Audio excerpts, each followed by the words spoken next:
Welcome back to Christian Anarchism. I'm Kalen Fretz, and this is Christian Anarchism and Common Defense. Probably the next frequent concern with anarchism is, what about the national defense? How would we protect ourselves from other countries that might want to invade us?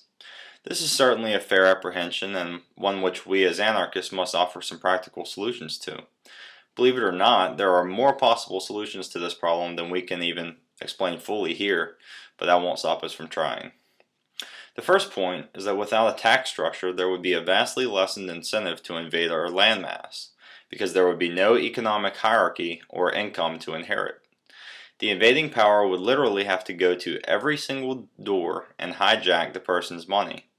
And even without a national military or local police defense, this would be very impractical and inefficient and just a huge pain. We would also expect that in a free society, the populace would be well armed, as many may opt not to subscribe to a police service, so an aggressive force would not know what to expect from each home. Now remember, morality first, then practicality. Stealing $10,000 from someone might let me buy a nice home security system with the money, but that does not mean that we should steal. People should be able to choose which services they wish to subscribe to without the use of force. For example, if you're reading this, then clearly you would wish to continue funding something like a national defense, or regional defense, since technically there would be no nation. And surely there are plenty of others in North America just like you, so in short, that's how it would be funded. So you're saying that if I donate my part, I should also expect that others will contribute enough money to provide for the defense. In a sense, yes. The key here again is the non-aggression principle. So let's say that without the force of the state, you and only 10% of others would voluntarily fund national defense. Your first reaction may be, that's not enough. Does that then give you, the minority, the right to forcefully extort money from the others who disagree with you in order to better procure a sense of your own security? Well, of course not. Now let's imagine that 51% or 90% would voluntarily fund it. Now that you're the majority, does that still give you the right to forcefully extort money from the others who disagree with you? Of course not. But clearly, if there are enough others who agree with you on national defense, then that's how it would be funded. Of course, we would all be free to start intentional communities, perhaps similar to HOAs or homeowners associations, that could act as voluntary states. So let's imagine again that only 10% of us wanted to voluntarily fund national defense. Well, we could all get together and form a community. Let's call it Texas. And we could all agree that in order to live in our community, you had to pay 10% of your income towards defense. Anyone who doesn't pay gets ejected because they broke the contract. Who would actually provide the defense services? If the U.S. government were to be abolished, we would probably first see a progressive cutback in the size of the military, and might then see branches of the military sold to different private companies such as Boeing, Lockheed Martin, Northrop, etc.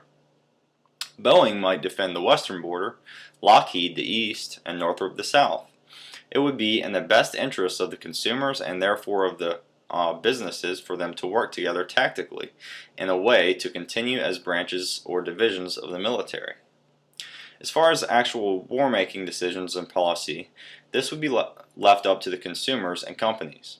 The consumers may want to have majority votes on individual efforts. For example, the company could provide an online voting system, or they may choose to delegate those decisions to the company.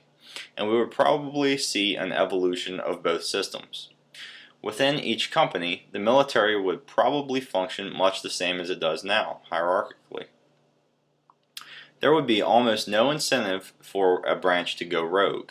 For one thing, their entire consumer base would instantly defund them. Then, as the other branches would be charged with protecting the citizens that would be affected, the rogue branch would come under attack from multiple other parties.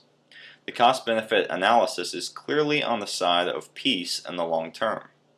Additionally, consumers could demand an open ledger of assets or periodic audits or some other system to hold each branch in check and maintain their own peace of mind.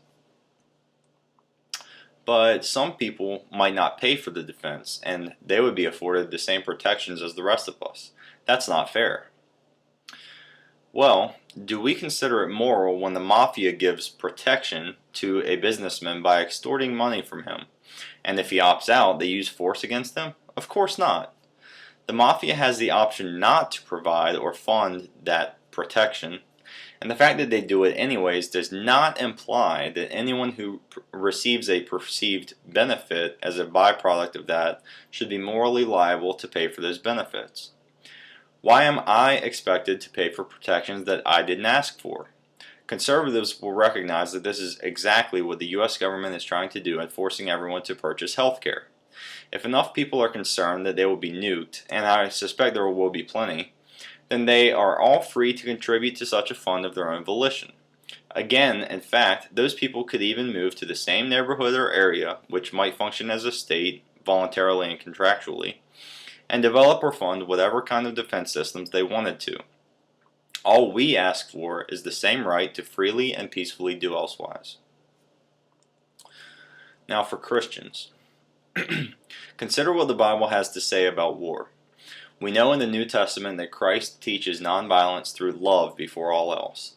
Christ teaches that we are not to be militant, but to be men of peace whenever possible. 2 Corinthians 10:3 says, "For though we live in the world, we do not wage war as the world does." Even in the Old Testament, the Old Covenant, where the Lord is described as a man of war in Exodus 15:3, his instruction is to first seek peace before war and to spare the lives of the innocent.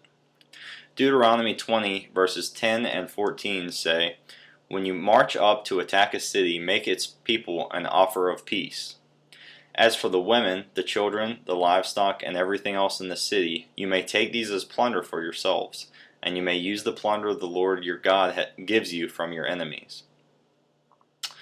As Christians, let us remember that our greatest value on earth is love, and that we must strive for peace in all things as a token of that love. Thanks for listening.